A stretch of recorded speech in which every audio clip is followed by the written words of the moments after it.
Today I'll be talking about the novel that changed the course of slavery in America and what became the dramatic case against it. This is Uncle Tom's Cabin from the Thought and Culture section in Story of America cards.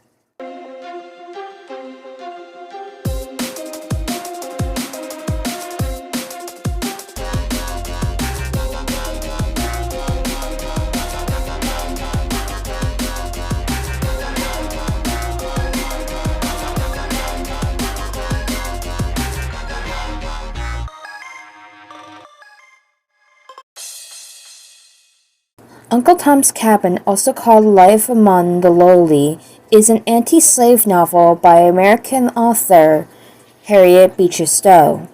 Published in 2 volumes in 1852, the novel had a profound effect on attitudes towards African Americans and slavery in the U.S., and is said to have helped lay the work for the American Civil War. 8 printing presses working day and night were unable to keep up with the demand for Uncle Tom's Cabin. The great anti-slavery novel by Harriet Beecher Stowe, first published in 1852.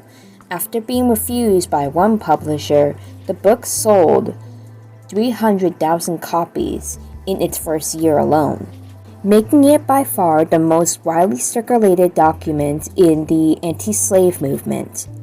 Yet Harriet Beecher Stowe's direct knowledge of the South and the intuition of slavery was limited to only a few years during which she lived with family in Cincinnati, Ohio, just across the Ohio River from Kentucky. The river was, in fact, the setting for the book's first dramatic scene, the escape of Eliza and her child across the dangerous ice floes. The story commences in Kentucky, where Arthur Shelby was so deep in debt he is forced to sell his faithful slave Tom, whom Shelby had cared for since infancy. Shelby also planned to sell Harry, the son of Mrs. Shelby's maid, Eliza, and her husband, George Harris, who belonged to a neighboring plantation. As the story opens, Eliza overhears the Shelbys discussing the sale of 2 slaves, and she warns Tom. Because he is deeply religious, Tom decides he can't try to escape, and so Eliza sets off herself during the night with her sleeping son Harry. She struggles in the dark for only a few hours when the slave trader discovers she is gone and sets off in pursuit with horses and dogs. Eliza rests briefly at a tavern by the river and wakes to the sound of the hunting dogs. After making a dramatic escape just in time, she follows the Underground Railroad to the north, when she is later joined by her husband George. Tom, meanwhile, is sold, and during a steamboat trip down the river of Mississippi, he rescues little Eva, who has fallen overboard. Out of gratitude, Eva's wealthy father, Augustine St. Clair, buys Tom as a household servant of his plantation. When St. Clair dies, however, Tom is sold to the brutal Simon McGreen, whose Red River plantation is the scene of the final tragedy that takes place after the Shelby's family fortunes have improved, but the son arrives too late to buy back their faithful old servant Tom.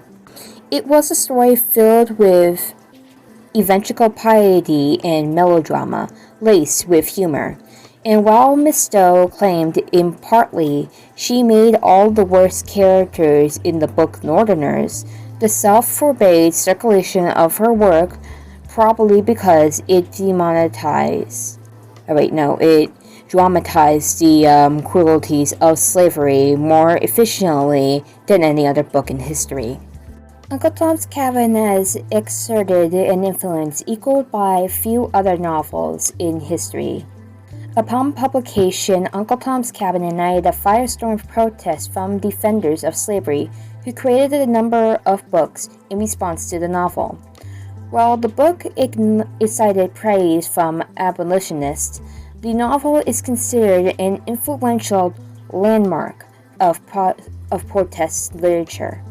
It impacted us with history. A lot of films, paintings, and sculptures were inspired by Uncle Tom's Cabin, and although it does have many stereotypes that have been circulated around African Americans, but it is generally recognized as the first best-selling novel.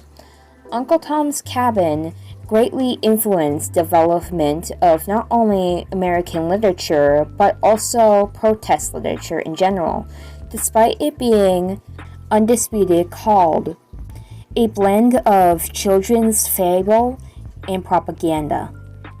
The novel has also been dismissed by a number of literary critics as merely a sentimental novel, while critic George Wisher stated in his literary history of the United States that nothing attributable to Miss Stowe or her handiwork can account for the novel's enormous vogue. Its author's resources as a purveyor of Sunday school fiction were not remarkable. She had, at most, a ready canon of boldly convinced melodrama, humor, and pathos, and of these popular sentiments she compound her book. And that is Uncle Tom's Cabin. I hope you liked me talking about it, and I definitely recommend that you read the novel. At this time of me doing this, I have not actually read the novel, but seen its influences and watched one of the films. It was the 1980s one, as a matter of fact, but I'll get to it sometime. I have to read The Dead Zone and a bunch of other books I plan to read as well. But anyhow, I'll let you go and see you when I make another video, which will be on Southern Belles and the Wild West shows.